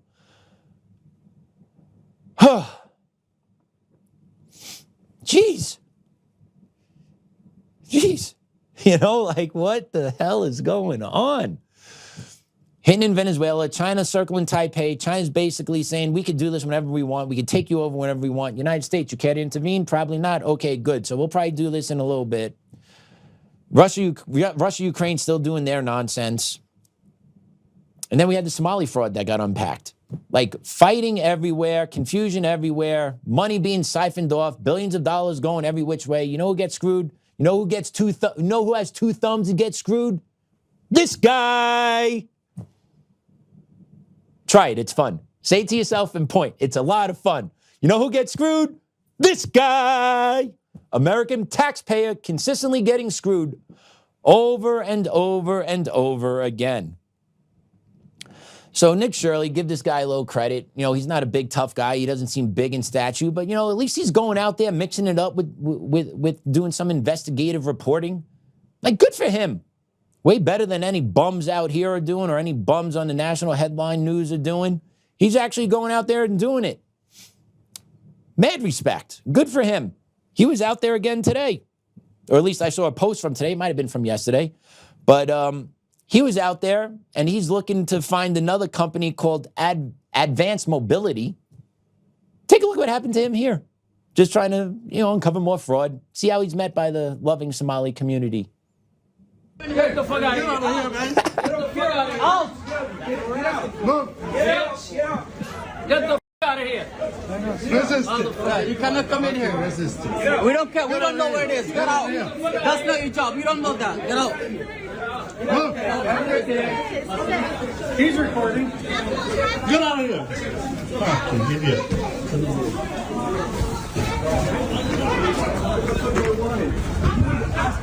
Hey. They're recording. Move. I didn't give you permission to record me. What kind of looking for? Why you come here? Why you have permission? No. Get out of here. Get out of here. Out. Stop the camera. You have to stop the camera. You have to stop the camera. You make stuff up.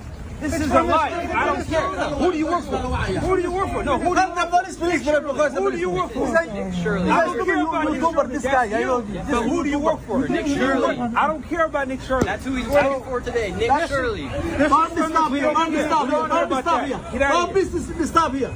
Get out of here, yes. Would you like to give a statement, sir? And see, you guys say I can't film, but look at you guys filming.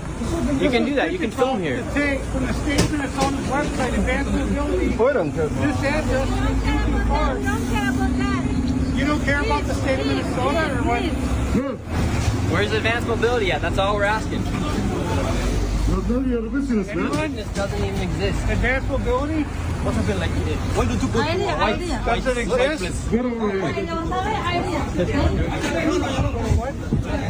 white business? Why not just white business? Why? I grew up in Minneapolis. I don't have to go You anywhere. must be a history. Did you grow up here? Did you grow up here? Why do you care? I was born in Minneapolis. You're telling me to go Go to the somewhere. white place.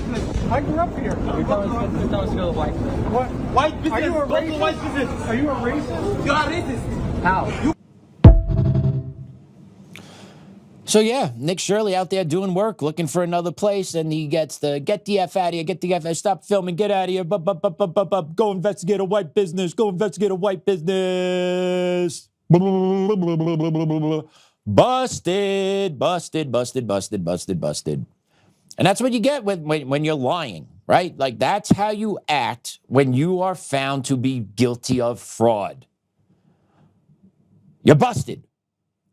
Pack them up, move them out, let's go. On to the next. Let's get the cuffs out. Let's start moving, DOJ. Let's start doing it. This dude, Nick Shirley's out here doing work. And then the Somali has the balls to say, go do the white business. What are you talking about? What do you mean go do the white business? Show us the white businesses that are committing fraud. Nick, go get them. I'm sure Nick will go get them. But if you can't name the business and show the proof that the fraud's happening, guess what?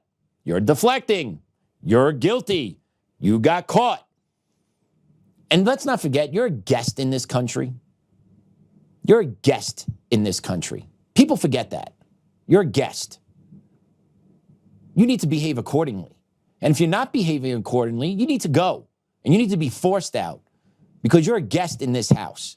This house that has offered you free shelter, free food, the ability to swindle us and lie to us and take our American hardworking federal taxpayer dollars so that you can siphon it off and send it back to your Somali terrorist network, Al-Shabaab. Excuse me for calling a spade a spade. The American taxpayer is tired of everything. And then Nick gets called basically a racist and then get the out of here. Okay. Yeah, these guys, woof. And there's going to be more coming out. I've seen there's some Somali fraud that's been uncovered in Massachusetts recently, some Somali fraud in Ohio, right? And yeah, Somali fraud, but fraud is freaking fraud. Millions and billions of dollars being given out and siphoned off.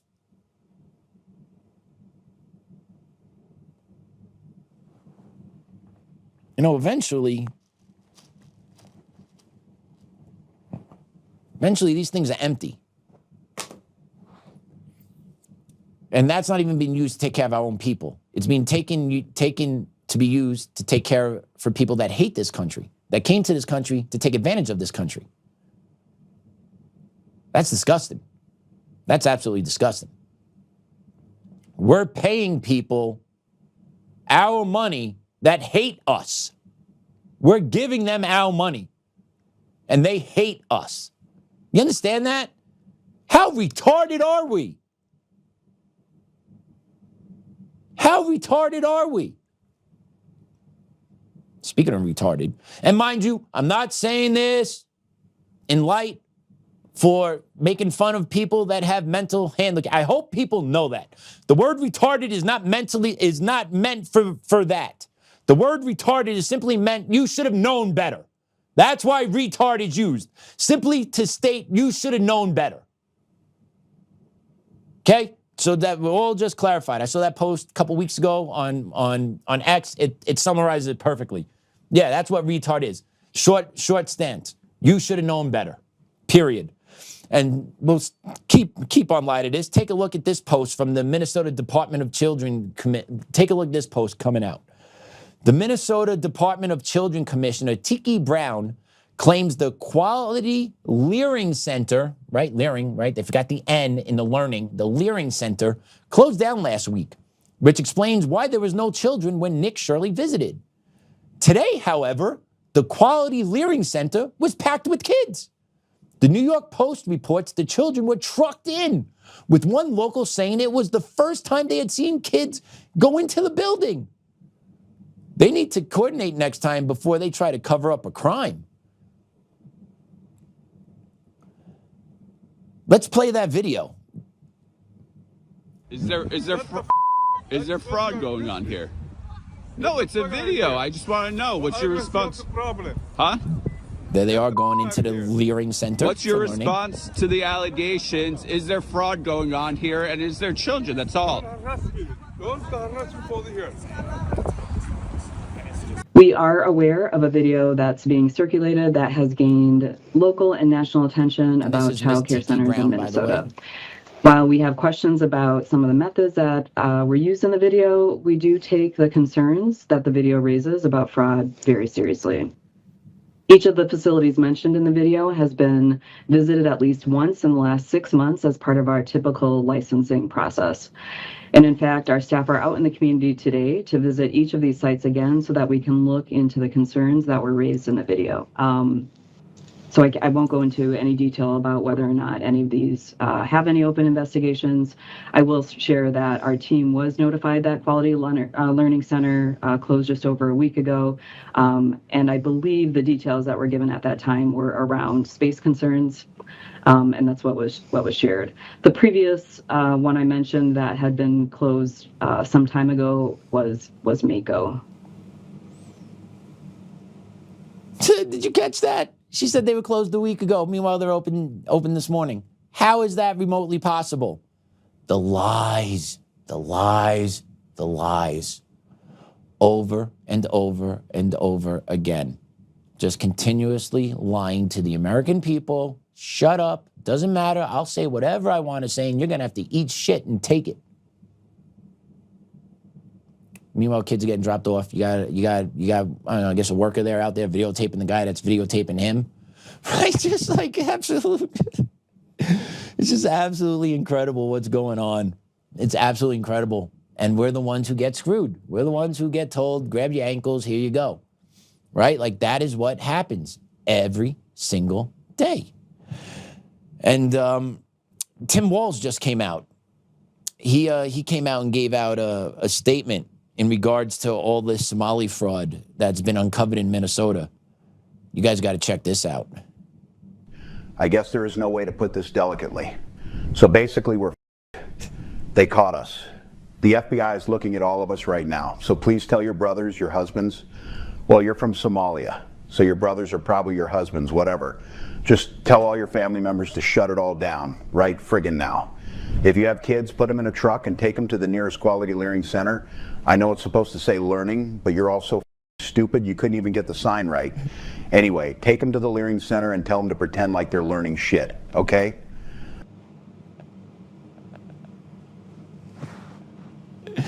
Yo, that's one of the best AI videos I've seen.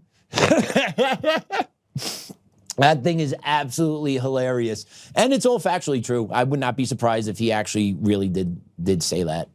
I would not be surprised because my dude is shot. But yeah, man, they're busted every which way. Like if Tim Walz doesn't go to jail or at least get charged, like can we get some charges at least, DOJ? Can we get some big names? Can we get a couple perp walks? Get some photos? You know what I'm saying? Can we get a couple of these things?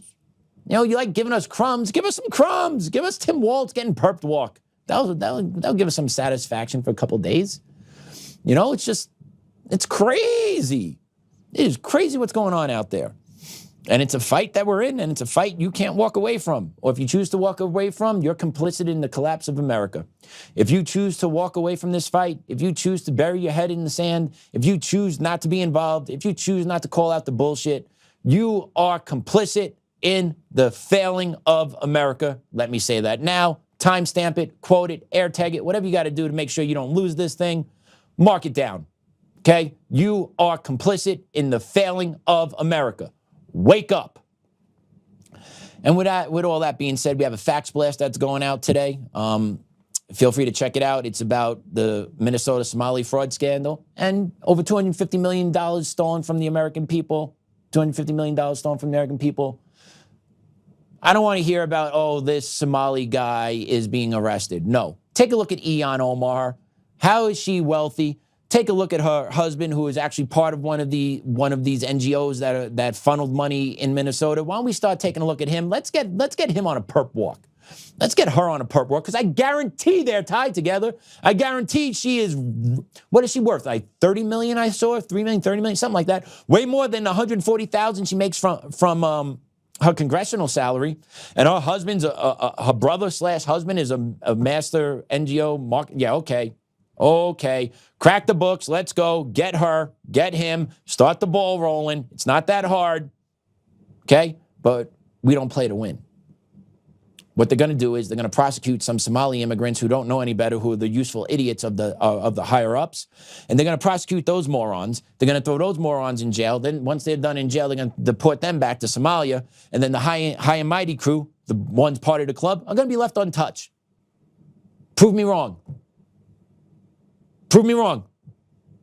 I'll wait. Let me take a deep breath, because now I need to regulate my nervous system, because I want to actually have a nice prayer for all of you. So let me take a deep breath here.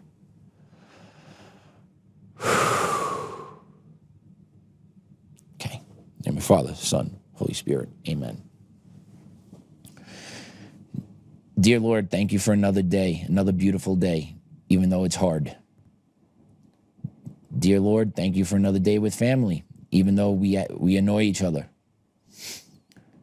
Dear Lord, thank you for the opportunity to talk to the people today,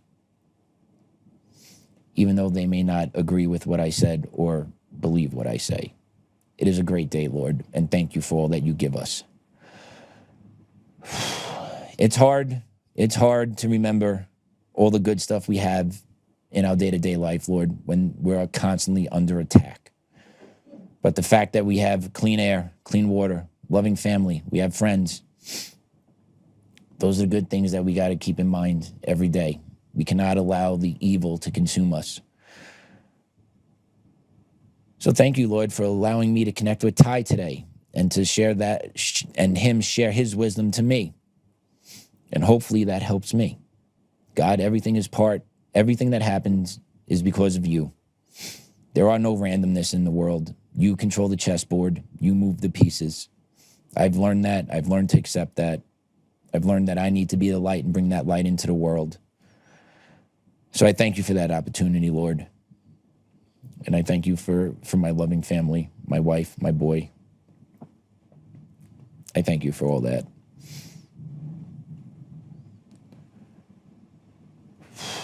Lord, please continue to show us grace and give us the patience and the knowledge and the will to keep pushing on in this tough time. Please, Lord, give our leaders the wisdom and knowledge and the aha moment they need to finally make things right in this country and in this world, so that we can get back to just doing what's good and what's right and not fighting each other anymore. It's exhausting, Lord. But I'm here for it. I appreciate the opportunity, Lord, that you give me every day to come to work, to get into this fight. I know you've chosen me to be a part of this fight somewhere. I don't know where exactly yet, but I know I'm supposed to be here. And I thank you for that, Lord. Amen. In the name of the Father, Son, Holy Spirit. Amen. All right, everyone. Have a great night. Joe should be in chair tomorrow. Until then, take care. Have a good one.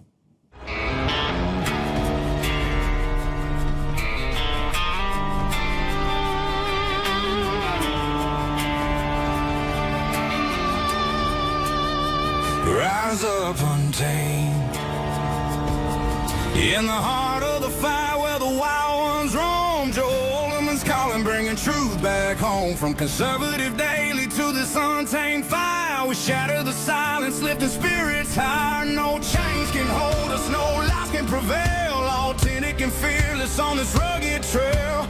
Patriots gather under stars and stripes. Untamed nation, igniting the night. Untamed nation, let the truth roll out in this land of the free. Standing proud from sea to shining sea, we won't back down. Catch the fire, wear the crown. Untamed nation, it's our battle song.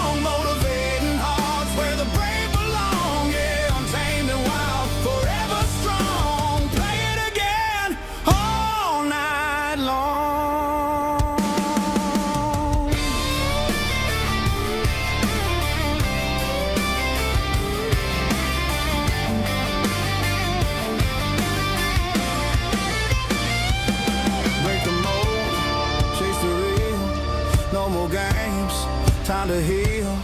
Joe's voice leads the untamed crew. Truth matters through and through.